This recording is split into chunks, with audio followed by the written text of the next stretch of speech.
We have 3 amazing webinars coming up at Renegade University. As always, go to renegadeuniversity.com to check out our new courses and events. So, in January and February, we have 3 courses all co-taught by me, but they will be Critical Race Theory with James Lindsay, Marx with Ben Burgess, and Blaxploitation with Kamasi Hill. So, go to renegadeuniversity.com, check out those upcoming webinars, our very large course catalog, and the new membership options. Again, go to renegadeuniversity.com, and I will see you in class. Thanks. This is the Unregistered podcast, and I'm Thaddeus Russell. This is a show about ideas, people, and behaviors that are considered inappropriate, out of bounds, or beyond the pale. The things you're not supposed to talk about if you're a school teacher, a college professor, a businessman, a politician, a parent, a neighbor, or even a podcast host. These are the things you're not supposed to say or even think if you're a good liberal, a good conservative, or a good citizen. Each week, I'll interview a person who has something bad to say. They might be a journalist or a professor. They might be a porn star or a drug dealer. They might just be an ordinary person with an ordinary job who doesn't care about the rules of polite society. I'm not interested in breaking the rules just to be a troublemaker. I'm interested in people who break the rules of conventional thought and to expand the scope of what is possible to say in our society. I'm interested in people who make me think. Sometimes a podcast can be a work of art. This is my interview with Anna Khachiyan. I am joined from New York City, or I guess New York, by Anna Khachiyan of the Red Scare podcast. A lot of people know that I've been a huge fan of Anna's for a long time. Reference you a lot in my podcast and in my work generally. And I guess I've been thinking a lot about this interesting formation that's happened over the last 5 to 10 years, I guess, where it seems like the sort of cultural world, the intellectual world, political world has been bifurcated, right? Between liberalism, which you talk about a lot, and the rest of us. And the rest of us, though, include all sorts of odd players. I mean, you've had Steve Bannon on your show. You're a leftist of some sort. I'm an ex-leftist of some sort. There's libertarians around. There's trads around, paleocons in this sort of weird formation. Joe Rogan, whatever he is. I guess we're just all unified by what, like a revulsion against what we call the liberal regime. It's a very strange, I mean, it's the first time in American history where this kind of formation has happened, where you have the liberal regime being identified as such, which has been in formation for about 100 years, and being attacked by this very strange conglomeration of people. And I'm still trying to figure it out. I'm part of it, and you're part of it, but I don't exactly know what this is. I mean, this is what you and I talk about a lot, but it's still information in my mind. Yeah, that's a lot to process. I'm scared. I thought you were going to ask me to define neoliberalism. That's what I did with Jack. Oh, yeah. Yeah, no. And what did he say? I mean, he doesn't really give a succinct definition, but it's his definition. I guess the way he uses it, I like a lot. It's my favorite way in which people use it. It's just his description of the sort of dominant culture now, the way that things look in restaurants, right. The way that we order food, the way that we talk to each other, the way that we watch TV shows. Why were you scared that I was going to ask you to define neoliberalism? Oh, because I watched the episode that you did with Dasha just to get a gist for the podcast, and you asked her, and I just like assumed, because we use that, we're very fast and loose with that term. But I guess that your question kind of is related to that in one way or another. I don't know how I'm going to even begin to answer that question, but our last episode was about a writer called Freddie DeBoer, who asked precisely this question in a post he wrote on Substack, and a follow-up post he wrote to kind of clarify his points. And part of the reason we talked about those series of pieces is because he had used a picture of us on a shooting range with Alex Jones that we had put up to kind of promote our last episode before that. And his point, which was interesting, though I'm not sure I entirely agree with it, was that the kind of the so-called neoliberal consensus, the center is being basically beset by kind of a series of strange bedfellows of these arrayed forces that are kind of agents of chaos or nihilism, and who are winning the battle against, social justice and leftism through a kind of what he calls like an id-based, like Jungian libidinal unheimlich appeal to kind of emotions and aesthetics. So they're not necessarily politically or ideologically coherent. They don't necessarily have a singular ethos. And we kind of got into his argument there, but it certainly, I think, feels that way.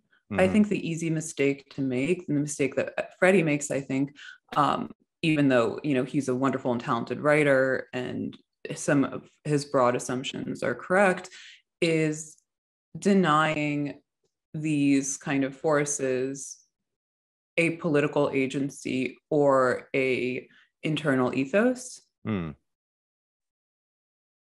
I think it's very hard to have any sort of impact against the so-called neoliberal consensus in the way, in a way that's kind of meaningful, that challenges it. And we can get into why that is. But, you said that you're an anti-leftist and accused me of being a leftist, which I'm not and have never been. But I think, we're all, in my mind, we're all liberals. Okay. And, Freddie talks about kind of left-wingers, right-wingers, centrists, antique Marxists like himself. And at the end of the day, in my mind, we're all liberals. Anybody who has a Twitter account is a liberal. Okay. I apologize for calling you a leftist. I thought that you used that term, maybe not, but there are certainly some areas of politics where your positions are essentially left, aren't they? Yeah, of course. Yeah. And I mean, in economics, especially, you don't talk much about economics, but but when you do, I mean, you sound sort of like a social democrat, democratic socialist, somewhere in there. Is that fair? That's probably kind of a fair assessment of my and Dasha's kind of economic leanings. Right. And so that's firmly left wing, isn't it? I mean, that's in some sense, yes. Though I do question, I mean, as a person who came from the Soviet Union, whose parents were completely traumatized and turned against communism, for instance, I do question some of the orthodoxies of democratic socialism, which, I'm probably too stupid and scatterbrained to go into, like here in any meaningful fashion. I mean, your primary interests are elsewhere. I mean, it's just economics is not your primary interest. That's all. Yes. Right? Yeah, which is ironic because I actually have a degree in economics, which means nothing, but by the way, but yeah. So did you ever identify as a leftist? I don't think so. And not because I have, anything against the leftists, which I do, of course, but not out of any sort of like, revulsion or disgust or kind of identity-based motivation. I never considered myself to be a political person, even though politics is kind of like a chief area of interest for me. Right. I've never considered myself anything really like on a political spectrum. But you must have been. When did you begin thinking about politics in a serious way? I mean, that's hard to say. I think everybody began thinking about politics in a serious way around 2015, 2016. My dad was a very kind of politically interested guy. He would sort of like yell and brandish his fist at the TV. But I think for me, I would have to say it was the election of Barack Obama, because I remember distinctly where I was, and I was sort of hanging out in like a bar, and I was by myself, and I remember the crowd around me cheering, kind of like completely, like furiously, vehemently. And I remember thinking, like, this is going to be so bad. And it was something that was intuitive, you know, Yeah. like I had no political knowledge, acumen. And I think I felt, this was the second election of Barack Obama. The first one I felt much the same way, but I was, you know, still stuck in suburban New Jersey. But I remember, I think I felt how liberals and leftists must have felt when Donald Trump got elected. Yeah. Yeah, 2008 was the same moment for me. That election was the point of no return. That's when I realized that there was no place for me on the left, and certainly in liberalism, because of well, I mean, all the things, but the worship, the making of the Jesus figure, and the total immersion, I guess, in mysticism and romanticism and just all this emotional stuff. I guess what Freddie's talking about in his piece, right? That it was purely about like T-shirts and putting your kids in marches with signs, you know, with Obama's picture on it, and the infantilization of it that goes on there. It all became very clear in 2008 that I was done, and I felt profoundly alienated in 2008 because that's where I came from. I mean, my parents were socialists, and I grew up among liberals, and the whole thing, you know, bi-coastal elite. But that was the breaking point, and it's never changed. And 2016 was, I guess, the next breaking point, when they completely abandoned any attempt to be fair or rational or even-handed in their dealings with Trump and his supporters.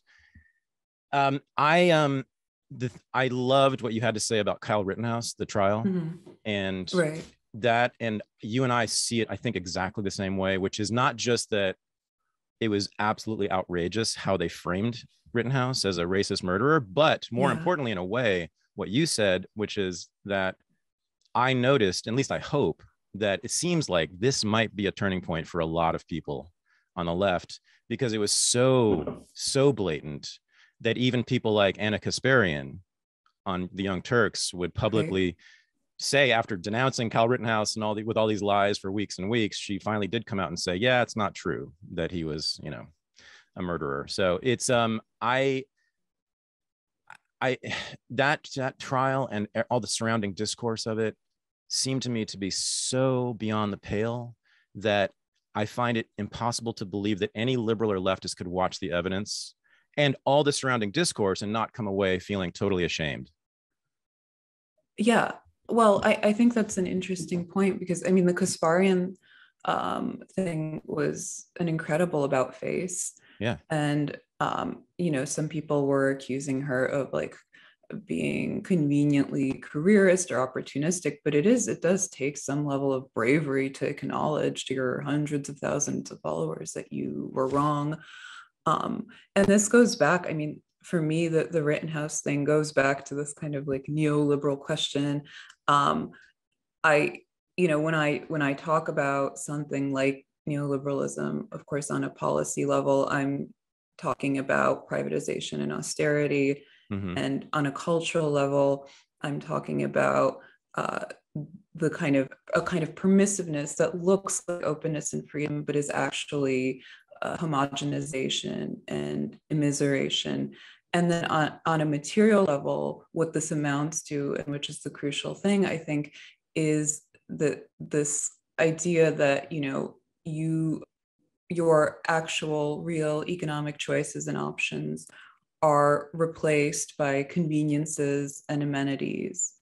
And, you know, in other words, kind of the rebranding of austerity as opportunity. But what I noticed is I'm not really sure that the term neoliberalism is even the right term anymore, because what you have now, and Kyle Rittenhouse is an example of that, is this kind of like soft authoritarianism that I've called in the past empathy politics, which is kind of an appeal to morality, specifically in my mind, like this, bourgeois moral sentimentalism. Yeah. I've seen other people refer to it as like trauma politics. You have like, AOC crying on the House floor, or Elizabeth Holmes crying on the stand, or in general, women leveraging, claiming, disclosing their sexual assaults and sexual trauma in order to force certain political outcomes, like you saw with the Cuomo affair most recently. And of course, I've seen it referred to as trauma politics as well. I prefer empathy politics, because while trauma politics is, much catchier, I think empathy politics is a better container term. And crucially, the main crucial point is that this kind of soft authoritarianism is not coming from the right, it's coming from leftists and liberals. And I think the Kyle Rittenhouse example is a crucial example, because you see in his case how entire swaths of the political class and the media commentariat were, gamely led to believe that led to believe a completely like bogus narrative that had no bearing on reality, and which could have been, easily dismantled if you had bothered to pay even minor attention to like the ample video evidence and the court proceedings. There was, and really what stands out is that there was no persuasion involved. People just sort of just fell in line. You had, Nina Turner, the Bernie endorsed candidate, echoing something Cori Bush had said immediately after the Rittenhouse incident, that this white supremacist had drove across state lines armed with a weapon to terrorize the community. And I don't remember names now, but this is all searchable and documented. There was dozens of political figures coming out. It's almost like they had a keynote or like a PowerPoint circulating with the talking points. I know. And sorry, go no, ahead. this thing just got me more than anything. Just the bloodthirstiness of it. A 17-year-old. I mean, even if he had done something wrong, like it just that how merciless they were, ruthless toward this child. I mean, to frame him not just as a murderer, but as a racist murderer. And I mean, it just without even now, what's the motivation though? Why did they need to make him that in this case? I think, we live in a very racialized moment. Everything is race now. Everything was about sex, gender, 4 years ago. Now everything is race, which I can get into. But the Rittenhouse thing reminded me of the Jussie Smollett case, where you also had dozens of political and media figures coming out, but to express support for Jussie Smollett, even though he was it was clearly a bogus and staged incident that Dasha, by the way, called from the start. And meanwhile, there were people like Bernie Sanders was coming out talking about Jussie Smollett as a brave man. And now, meanwhile, you have this, I don't know how to pronounce it, but Waukesha, the Christmas parade, the guy who slammed into the Christmas parade. I think it's Waukesha. Waukesha. And that incident was swiftly memory holed because the racial optics didn't conveniently fit kind of the larger meta narrative. But I think that this goes back to this question of, well, do we live in a neoliberal moment anymore or not? Because, like I said, this kind of authoritarian ideological streak is basically being administered or like meted out by liberals and leftists. And it reminded me of this really kind of like super memorable line by a guy called Justin E.H. Smith. I don't know if you're familiar with him. He's another guy on Substack. And he was writing about the politicization of art. And he said something to the tune of like, well, in the Stalin days, it's not that they wanted to violently snuff people out in prison basements. It's that it was the only means they had at their disposal. And I think now with the internet and particularly social media, you have like two things at play. One is that it's much harder to get away with something like that fully. As you saw with like the Khashoggi murder, for instance. I mean, nobody's gotten in trouble, but there is a there's a culture industry around it now, documentaries and such. And two, that the users of these technologies are basically both more fickle and more pliant. So they're much more easily convinced, and they're much more easily incited into, culture war. No matter who you are, there are times when you want to search for something online that you wouldn't want others to know about. Now, I know most of you are probably thinking, why don't you just use incognito mode? But let me tell you, incognito mode, it turns out, does not hide your activity. It doesn't matter what mode you use or how many times you clear your browsing history, in fact. Your internet service provider can still see every single website you've ever visited. So that's why, even when I'm at home, I never go online without using ExpressVPN. It doesn't matter who your ISP is. ISPs in the US can legally sell your information to ad companies. But ExpressVPN is an app that reroutes your internet connection through their secure servers so your ISP can't see the sites you visit. ExpressVPN also keeps all of your information secure by encrypting 100% of your data with the most powerful encryption available. Most of the time, I don't even realize I have ExpressVPN on. It runs seamlessly in the background, and it's so easy to use. All you have to do is tap one button, and you're protected. ExpressVPN is available on all your devices, phones, computers, even your smart TV. So there's no excuse for you to not be using it. So protect your online activity today with the VPN rated #1 by CNET. Visit my exclusive link, expressvpn.com/unregistered, and you can get an extra 3 months free on a 1-year package. That's expressvpn.com/unregistered.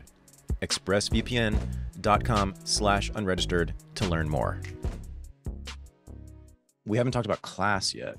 And as you were talking, I mean, that immediately comes up, and I know you're very conscious of this. And this is where I hang out with a lot of libertarians, and they tend to be deaf, dumb, and blind to class.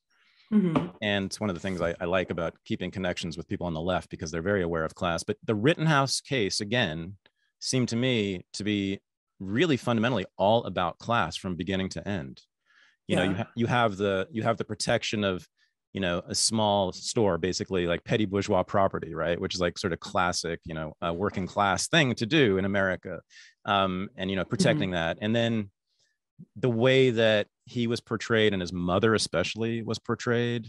I don't know if you saw that. I mean, that was. Oh yeah. I was really fighting the urge to shitpost. I had my finger on the trigger.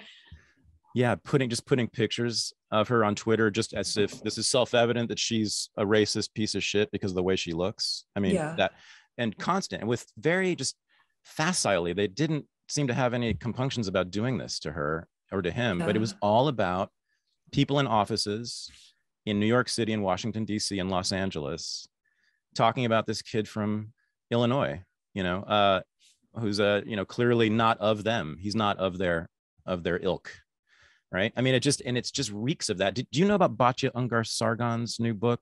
She was on the show recently. She makes this argument that it's basically the racial stuff, the wokeness really serves the class interests of the elite.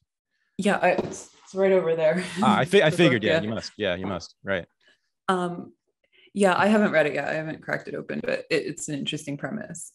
But I mean, the stuff about Kyle's mother really pissed me off, because there was a bunch of kind of like lib femmes on Twitter being like, I'm 38 too, or like, I'm 40, I'm 2 years older, and this woman looks like this, implying that she was kind of like ugly and decrepit and stuff like that. And this woman to me looks like, a classic woman you would see in the Soviet Union, kind of the great granddaughter of serfs. What was called bydlo, like a peasant class, prole woman. And I don't mean that in any sort of offensive way, but this is a woman who has led a hard and troubled life, and as the details of the story trickled out, it turned out that this woman was a single mother, that she was having serious health problems, that Kyle was working 3 jobs to support the family. And then it turned out that, in fact, she hadn't driven him to Kenosha at all, right? Right. And the other thing that was interesting about that is, before the kind of facts became clear, I saw a lot of people asking, like, well, what kind of mother would, transport her child to a protest, and a kind of violent one at that was becoming a riot. And, I had the thought, as like basically like a middle-class liberal coastal elite, I would never let my son go to that sort of event and or gathering. And I said this to Dasha on the podcast, but what kind of mother allows her son to do that? Well, a working class single mother whose son is the man of the house. Yeah. Because there are no other men. Yeah. It's not up to her. Right. And the kind of mainstream reaction to Rittenhouse was so kind of cruel and id-based. And it made me think of, I think that there is kind of a deliberate, pragmatic, economic class element to these kind of grand, mystifying meta-narratives about, race and sex and gender in the United States. I also think that there's kind of a deeper psychological animus. Yes. I started reading Renee Girard finally, after like 3 years of people pleading with me to do it because of the Rittenhouse case. And I'm sort of like now learning about his kind of ideas around like mimesis and scapegoating. But it's really something that we've said on the podcast, that guys like Bernie Madoff and Harvey Weinstein, it's not that they were innocent, but they were certainly scapegoats for the kind of larger ills or larger crimes of a deeper industry. Yeah. You can even go ahead. No, you go ahead. No, you can, somebody else put it to me really in a really hilarious way. You can even see Elizabeth Holmes like that, because tech CEOs do all sorts of kind of horrible shit on the down low, but Liz Holmes is kind of like the female girl boss scapegoat. Oh, can you explain that for people who don't know the case? Well, Elizabeth Holmes was, about this, I'm sure, right? I know a little. Holmes, I'm pretty sure I know who you're talking about.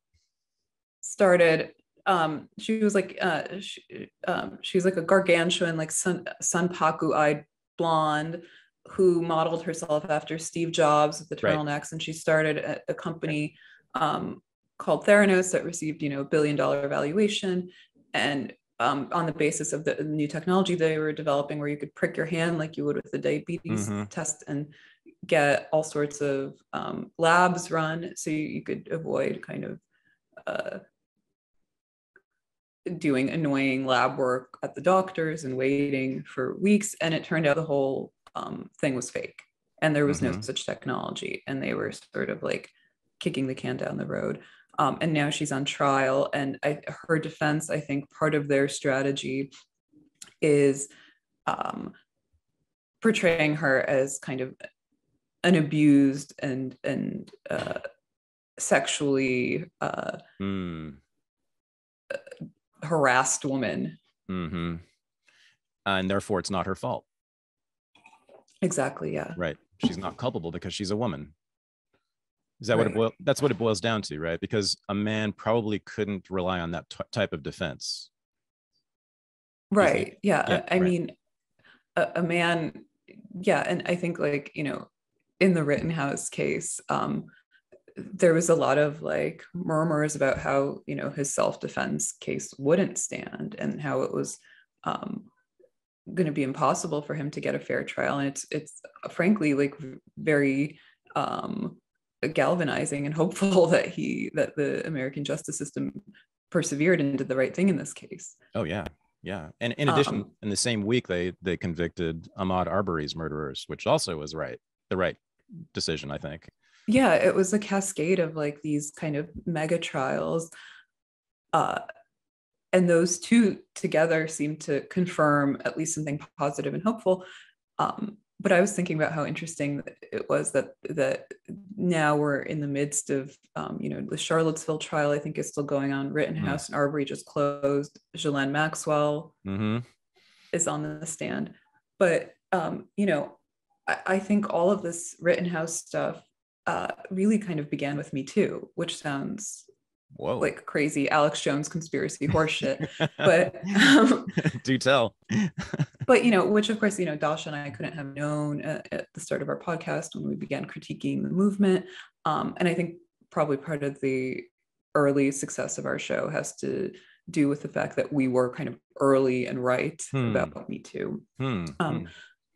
But the thing that I saw right away, and which bothered me the most about Me Too, was not so much that this directionless airing of grievances in the form of a social justice campaign was like undignified or hysterical, but that it was, as I've said before, a dress rehearsal for the erosion of due process in America. And this erosion would be undertaken on behalf of the elites, but in the name of the oppressed. Yes. So that is some amazing jujitsu right there. Is there, you said there, you see a sea change, which is a big term with the Rittenhouse trial. I mean, do you see that? What's the evidence? We have Anna Kasparian, and I want to get back to the point you just made. It was amazing, but we have Anna Kasparian, who actually pretty much walked it back after she said something about, oh, but he's still a terrible guy, and his mother's still terrible, and it's terrible what he did, but it was still self-defense. Who else is there? I mean, is this going to change? Is it possible to pull people away from the cathedral and its mind control? I just want to say that in that moment, I was very proud to be Armenian, because I was like, no matter how much we disagree, we always do the right thing in the end. I was rooting for Anna. Yeah, it was cool. But I think what was the question? How do we get out of this? Well, I mean, you said you predicted a sea change because of the Rittenhouse trial I guess on the left or among liberals in some way, that a lot of people will see how outrageous the regime is in this and then turn against it. I mean, I certainly hope so, but why do you say that? I just saw, I don't know. I mean, it's something that I felt very intuitively, and I could be totally wrong, but I just felt kind of like a massive reckoning, even among some media figures who ordinarily would be hesitant, like Kasparian, to admit any kind of mistakes or any cracks in the narrative.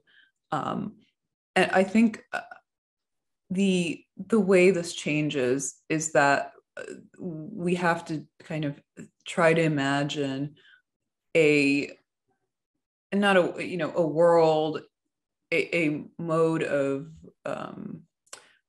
political bargaining that goes beyond this new kind of post Me Too based empathy or trauma politic, where like the chief tactic, I think, is to lead with claims that are unfalsifiable and therefore fundamentally unassailable. Yeah.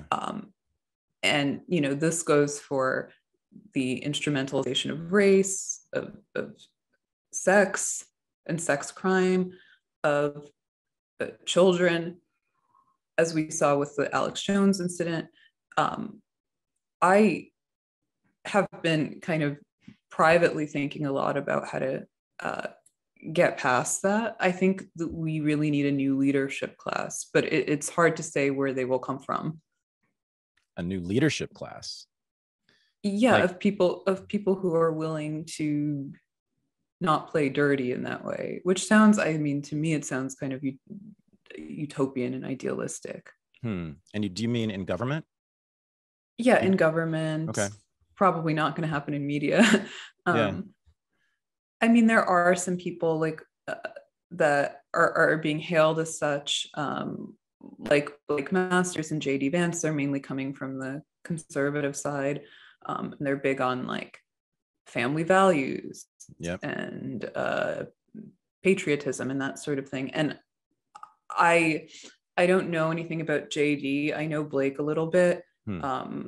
I know I'm not getting paid by Peter Thiel, but I am not optimistic about it.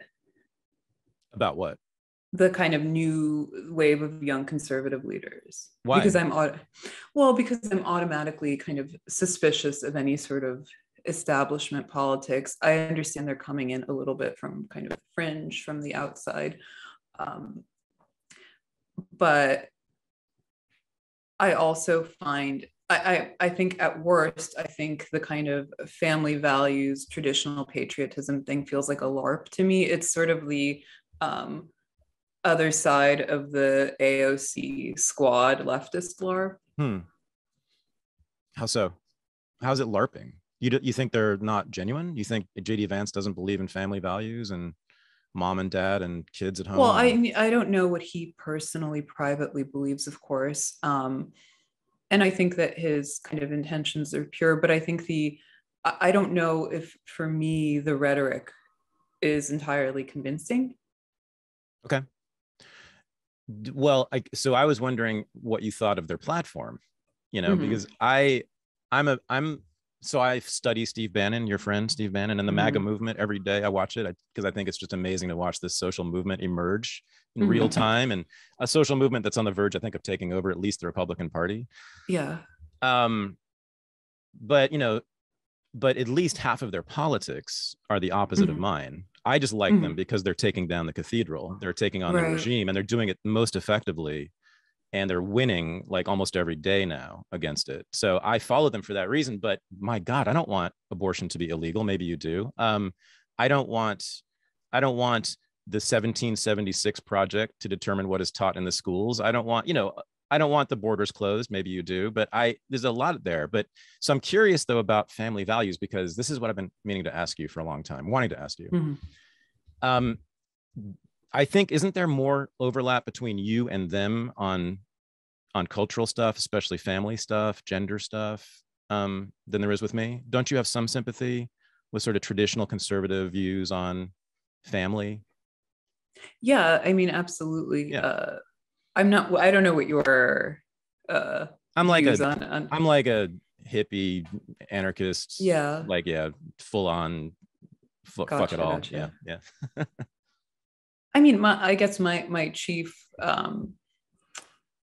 sympathy with them is that I think that you should be able to raise a kind of typical nuclear family on a single income. Yeah, right. That's Bannon's big thing, is you want to have the 1950s working class family, right, where dad works and mom stays at home. Yeah, and of course I think like I'm more of a leftist in the sense that I don't care what form that family takes. I'm not like banging my gavel and saying that it has to be between a man and a woman and their biological children or anything like that. But you should be able to. I actually think it's not up to me. It doesn't matter what I personally think about kind of gender roles, for instance, because we, for better or worse, whether you like it or not, and whether I like it or not, we are in the middle of a paradigm, a shift in gender roles, where middle class women realistically are making more now than their male counterparts. Yep. So that's not up to me to stop. It's not really like my fight, but I do agree that like you should be. My feeling about it is just strictly just like pragmatic observational one. There has to be a parent in the home to raise the children. I don't care which parent it is. I don't care if it's mom or dad or because just I know from my own experience, the idea that you can get the same result by hiring help or is not, or sending your kids to some daycare, which they're doing now at like 3 months, 6 months, 9 months, is not going to yield the same result.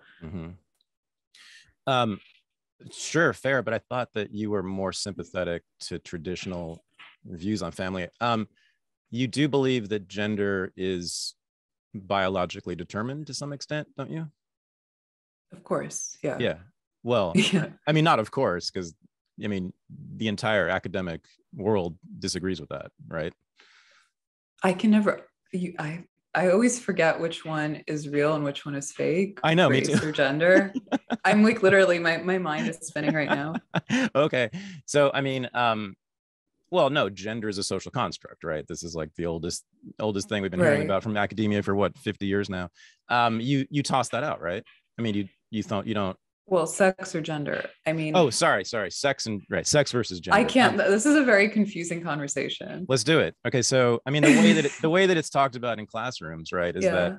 sex. Well, some people say sex is biological and gender is a social construct, Right. Which that's the easiest way to get this across to most people, because most people can sort of see that sex is Right. your genitals, right? And then gender is what you want to do and what do you want to wear, like whether you want to wear a dress or not, right? So I'm, as I said, I'm completely radical out there. I think it's all a social construct, but that's what I think most people who go at this come away with it thinking that there's two things. Sex is biological and real and you can't change it, but gender is totally fluid and amorphous. Wait, and so you're saying you think that sex is a social construct? I mean, I think the word is a construct. I think the concept is a construct. I think the way that we change the construct is a construct, so yeah. But I mean, I've heard you many times kind of say things that sound like what we call gender essentialism. There's nothing wrong with that. I'm just curious about your point of view on that. And what, I mean, you must, because you were in academia, you were a grad student. You must have been, and you were in art history, right? Which must have been full of people, of feminists who think that gender is a social construct, right? But no, well, crucially, I was in academia, kind of like my girlfriends and I who, still keep in touch from grad school, always laugh that we were like the last kind of class before the kind of bottom totally like fell out from, and academia became just like a total commerce industry. I mean, it was definitely heading there. I'm not delusional, but I remember literally coming back to grad school after my first year to do my second year toward the master's. I was a PhD student. I didn't flunk out, Freudian slip. I dropped out. But I spiritually flunked out because I'm an underachiever. But I remember like just the population had like tripled of grad students. There was like way too many of them. And they all looked really young and really kind of goofy. And I realized they were master students who they were like bleeding to pay for our that's right, stipends. That's right. Where was this? Where'd you go? I went to the Institute of Fine Arts at New York University. Oh, at NYU. Yeah. Okay. Yeah. But I mean, that world in New York City in general, and the sort of the world you come from, or at least, that world that you come from, is full of people who believe that, or at least they say they believe that gender is a social construct. So you must have been at odds. Did you deal with that concept when you were in grad school at all? I like really kept my head down and tried to like not hang out with any of my classmates. And also like I've personally, like I live in like kind of like the ground zero for like libtardation, but I've like personally, I rarely interact with those people. you don't talk to people around you in New York. No, I mean, now I don't, even more so because I'm a mom and I just like stay indoors, like white Sharia style. But like all of my friends who are like artists and creatives are basically conservative. I mean, not actually, but here they would count. Yeah. Right. I mean, I live in Berkeley, so I don't talk to anybody either. I know exactly what you're going through.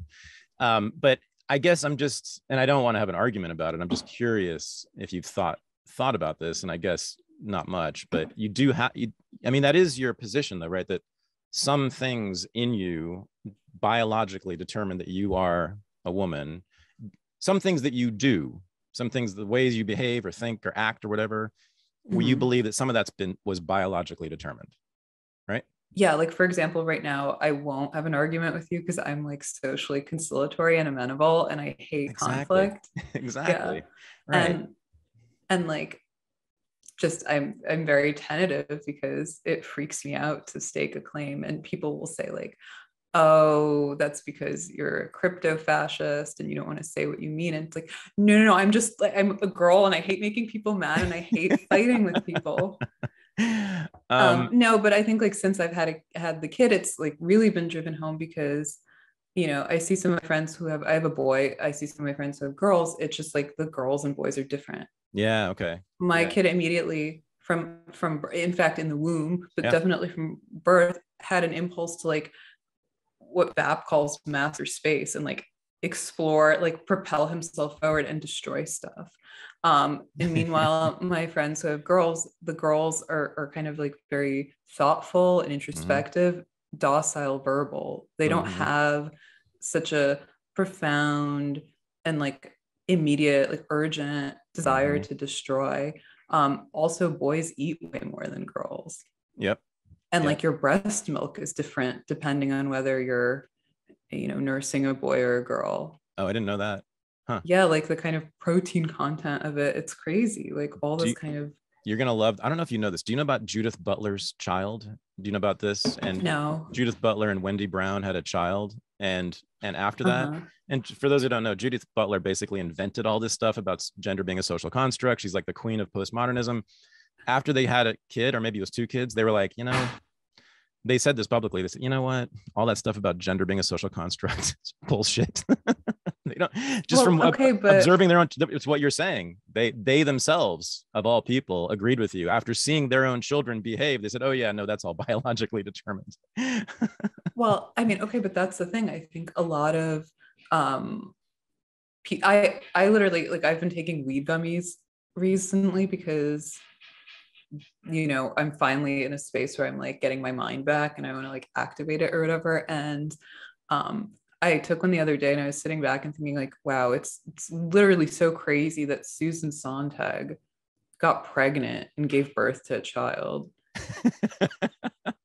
Why? Because she's such a kind of like philosophical lesbian. She's such a kind of strong masculine woman. That I think that gets to the heart of the matter, because a lot of the people who say like, oh, like sex isn't real or gender is a social construct. I do believe gender is a social construct to some extent, for sure. Are people who, have Peter Pan syndrome and they're like just inexperienced and don't know what they're talking about. And, up until recently, I was one of them. And people always get mad at me. They're like, oh, Anna's doing her as a mother shtick now. Because now that she has a kid, she's putting herself on a pedestal and speaking with some kind of moral authority. And it's like, well, yeah, I am, because literally having a kid changes your whole mind. It rewires your chemistry and makes you think things. Yeah. I mean, do you have kids? Yes, I do. Yeah. So there you go. Yes. And it's not that I'm trying to like finger wag at anybody, but I'm just saying like, you have to have the kind of humility to acknowledge that there's certain things that you just don't know.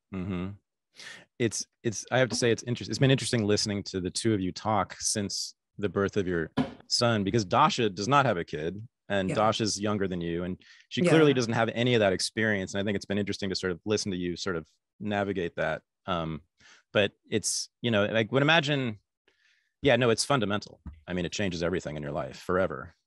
Yeah. Dasha's really great with the kid. I think she's like a natural mother. Yeah. It's very cute. Yeah. Oh, wow. Yeah. Huh. Does she want kids? Yeah. Okay. I didn't know that. Has she talked about that on the show? I think so. I mean, like sparingly. I also like, we don't have to talk about this now because I recognize also to most people, this is like deeply boring. But I guess what I'm interested in is like how having a child and observing the child actually gives you insights into kind of the broader world of adult humans whose impulses and desires are really not that much different. Like everybody basically wants to be swaddled, which is why they have those weighted anxiety blankets, Have you ever tried one of those? No. I'm scared. I had a panic attack immediately. Yeah. I couldn't stand it. How heavy is it? I think it was like 20 or 30 pounds. It's terrible. Oh no. Yeah. It's terrible. Don't do it. You were just in Austin. Yes. And a famous picture of you with Alex Jones and Dasha out there. That's, I guess, I started this interview by talking about this, the strange bedfellows things. And here's my Alex Jones history. Okay. I had never watched or listened to him in any serious way until about 6 months ago, maybe. And finally I just sat down and listened. I think it was one of his Joe Rogan appearances. Right. And he's just spewing facts and information, most of which I'd never heard, all of which was amazing. And I went and checked all of it. I fact checked all of it rigorously, and it was all correct. Okay. It was amazing. For like 3 hours, he's just talking and talking and talking. It's all, and I thought, now what does this mean about me? I don't know. And what do I do with this information that Alex Jones is right about everything, or seemingly? What do you make of him, first of all, and that phenomenon? You mean his just mental state or mental ability? What does it mean that someone like me had never encountered him in any serious way, and then when I did, I found out that I don't know a bunch of stuff that I should have known. I mean, and I represent, I'm sure, thousands and thousands of people who should know all this stuff but don't. I think that just means he was probably deplatformed. I think he has kind of like an almost schizophrenic mind that doesn't filter out minutia and details that most of us need to filter out to get by. And as such, he's completely addled. I said on our podcast, if you meet him, he's very charming and personable, but like all kind of insanely famous people, he's very much in his head and sort of like looks past people into some kind of like, I don't know, liminal space. But in the baseline, on a baseline sense, his charmingness and personability is like a manipulation. Like he's literally selling himself. And I don't think it's because he has any arch political agenda. I think that he's a guy who really wants to be liked, but has a difficulty with actually connecting. He has like an almost childish narcissism. Like he's kind of a ham and a show off. Right. And, I think for someone who's basically interested only in hearing himself, and I don't mean that actually in any mean or negative way, he's just kind of like self-sustaining, like powered by his own addled mind. He's mastered like a very important skill, which is agreeing with people and at least pretending to absorb their criticisms, which is, very impressive. It puts people at ease and makes them feel like they're having a conversation. And on my podcast, I called him a salesman, and I didn't mean it in like an exactly flattering way. But I think like most people probably have an impression of him as being like angry and deranged, and he's really not that. Right. That's an amazing psychoanalysis of Alex Jones. I've never heard anything like that. The politics of him. Why were you attracted to him? I guess I missed the backstory of why you went to Austin. I just think he's hot. Oh, I'm really? just attracted to him. I'm kidding. No, I'm not kidding. Dasha and I both think he's kind of cute. Really? Yeah.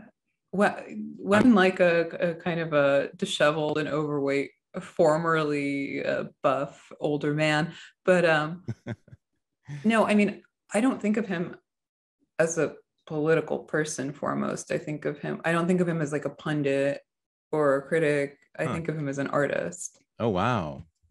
I mean, he is. I know that sounds kind of like pretentious or whatever, but he is like somebody. He's similar to somebody like Hito Steyerl or something.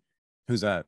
Or even Adam Curtis. They're sort of Hito's a kind of documentary art filmmaker who weaves also these elaborate connections between events. What makes it art? InfoWars. That's a good question. By the way, Jack the Perfume Nationalist told me that your podcast was the first art podcast. And I'm not sure what that means. Do you have any sense why you do art? That's a good question. Jack is really sweet and I'm flattered, but I don't think we're like a political podcast, but I think we're sort of like squarely in the realm of cultural commentary. I think maybe because we weren't, strictly interested in conveying information, like, these dreary and strict kind of NPR podcasts are like, hello, it's Anna. Hi, I'm Dasha, and we're but creating kind of like a collage, like an aesthetic collage of affect and kind of emotivity. It's funny because like Dasha is a working actress and a filmmaker now, and I'm sort of like a writer or a critic, but I think, like all women, have experienced myself as an actress too. Like, I'm an actress in some sense, like a bullshit actress or whatever, but like everyone is sort of like acting a part. There's a line by Vladislav Surkov that I really like about women acting. And he says that kind of the problem with women is that they're all actresses and they're all trying to kind of imprint their image on the world. Well, but wait a second. I mean, so the performance, if you can even call it a performance of Red Scare, is almost like anti-performance, isn't it? In the sense that it's lo-fi and low effort. Yeah, which is what you guys call it. Right? I mean, was that deliberate, or is it just what you felt like doing? No, I think we just very naturally like fell into our roles. Yeah. We didn't have like a meeting about it or anything. Yeah. Right. We want to have an anti-performance aesthetic that never came up. I think if I was to give a relatively harsh criticism of me and of us and of what we do, is that like all women, we maintain plausible deniability. Meaning what? Well, the kind of lo-fi, low effort aesthetic, I think, defends us, makes us less vulnerable to having to defend any of our claims, right? In the court of public opinion or whatever. Though, I mean, we're asked to do it, of course, but not something that I am not, I like kind of the background of the podcast, and I don't want to change it ever, but that's something that I'm personally very like conscious of. But I think like now it's very interesting because I think that, right wingers are very fond of saying that we live in like a feminized or emasculated culture. But I do think that there's some truth to that because everybody now is in the business of maintaining plausible deniability. Okay, so that's going to sound strange to a lot of people because I'm quite sure that most people who know about you think about you as just an extremely smart person. Like that's why you're known. That's true. No, I mean certainly your fans, I mean everybody who listens to the show is going to think of you that way. They don't listen to you because you're dumb girls. Like, come on. I mean it's an intellectual show. The consensus is that we're literally retards, and they're not wrong, by the way. Hold on now. Who's consensus among whom? Our fans, our listeners. They think you're retards? Yeah, they think we're their retards though. So they love us. You can't be serious. No, I'm serious. That's the thing that's like kind of like a centerpiece of people's like parasocial engagement with the show. They think you're stupid? Yeah. And they listen to you because you're stupid? No, I think they listen to us because we have, as far as women are concerned, we have like relatively soothing voices and we like smoke cigarettes. There's like an ASMR element. We say some zany stuff. Okay. Is extreme humility a Russian trait? Is that a thing? I don't think it's extreme humility. I think it's something far worse, which is also kind of avoiding identifying yourself. Okay.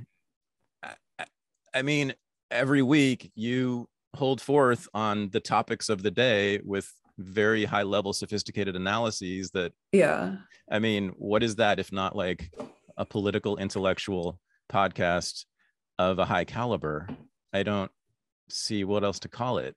Like, what else? How is it stupid and retarded? Art. Well, I mean, I think it is on some level. Well, first of all, I think you have to be like really stupid and retarded to even put yourself out there. True. In the way that we do. Right. Yes. Like, Me I'm too. a profoundly, like, this is not false humility. This is like totally like dead ass true. I am a fundamentally naive and stupid person because I say things that I assume will kind of like register with people, that they'll understand, and don't explain myself, and then they get angry, and then it looks like I'm kind of like trolling or being, cruel or something. Is it that you make statements about which you are not fully informed? Is that what you're saying?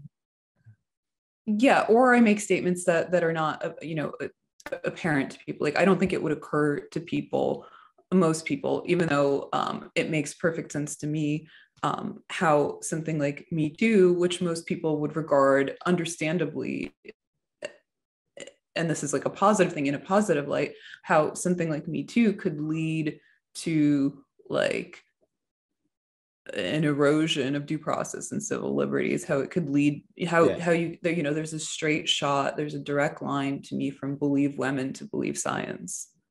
Oh, okay. It's the same process. Yes. Okay. Yes. And once one thing is out of the way, they move on to greener pastures. Right. Okay. I just want to say, I mean, I don't know. I think people calling yourself stupid just makes no sense to me. And it has to be something else going on there. I mean, I guess that's what you're saying. There is something else going on there, but so back to, look, yeah. I do feel stupid because like you think about like my father is a genius, was a genius. Mathematician, right? Yeah, he was a world-class mathematician. Right. And not only that, but he was like incredibly well-read and well-informed in terms of like music, literature, art. My mom's an even bigger genius than my dad, and really? I think she's unrecognized because she's been a housewife her whole life. Wow. And I think people think my dad's a genius, but really my mom is the genius of the family. But like I think like I'm a kind of stunted and cheap facsimile of my parents for sure, with the trade-off that I'm much more well-adjusted. Okay. And much less underachieving, even though I'm still an underachiever, but I've figured out how to monetize certain, shreds of their personality at great expense to myself. Okay.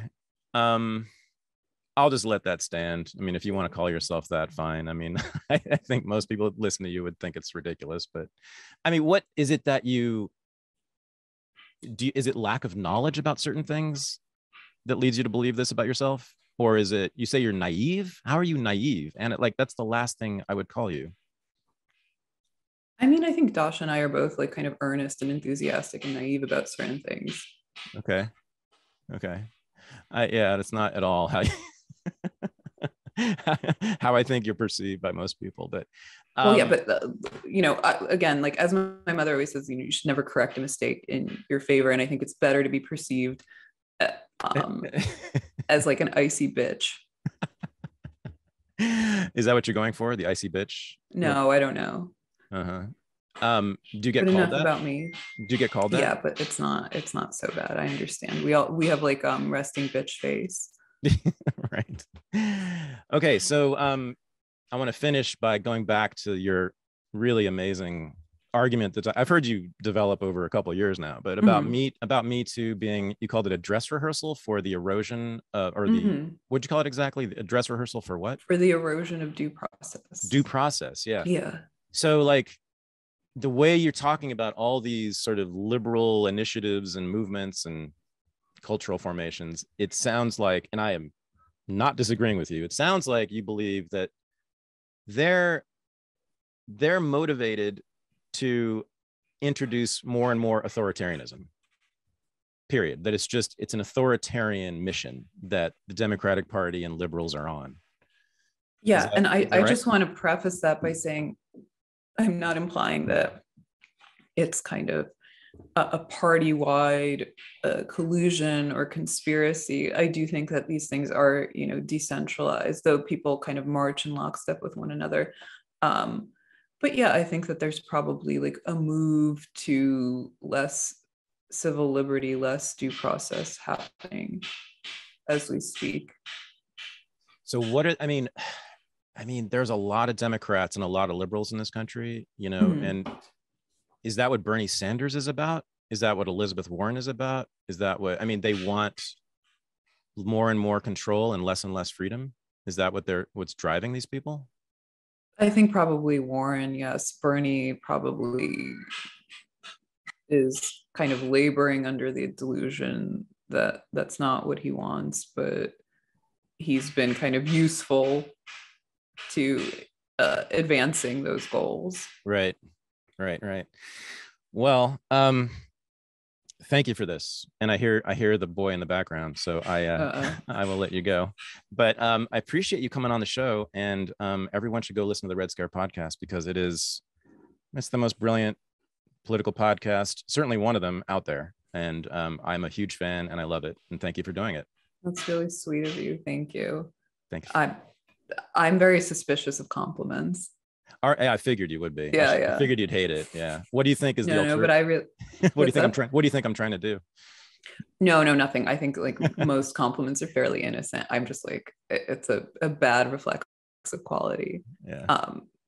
But I feel like the opposite, roasting, also gets you a long way, because it's almost much more flattering to bother to learn enough, observe enough about another person's character to accurately mock them. True. Yeah. Indeed. Yeah. Mockery is the highest form of flattery or something. Is that it? Yeah. I thought it was imitation, but I actually agree with you on that. Yeah, right. Interesting. Yeah. All right, Anna, thank you. Thank you for having me. Bye. Bye-bye. This is the Unregistered podcast, and I am Thaddeus Russell. To become a member of the Unregistered Underground Supporting Listeners group, go to patreon.com/unregistered.